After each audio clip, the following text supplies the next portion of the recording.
Hi, it's Tom, N3LLL. As you know, over the last few years, I've been building repair kits for the ARC 5 series receivers to allow you to replace the can caps with conventional printed circuit board and solder in caps, as well as front panels, and a dynamotor replacement that runs on 12 and 24 volts. The one thing that I've found as I restore these radios that are really hard to find are the replacement dial cranks. This was one I had in stock here.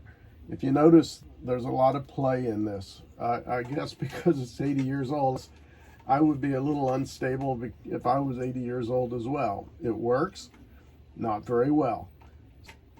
Over the last few months, I thought about how do I replace this thing, and so I came up with this design, basically reproducing the spline and using a ball bearing to support the whole mechanism so that any friction derived isn't metal against metal or plastic against plastic. It's basically taken up by the ball bearing drive, and you see it's very stable and it works very well.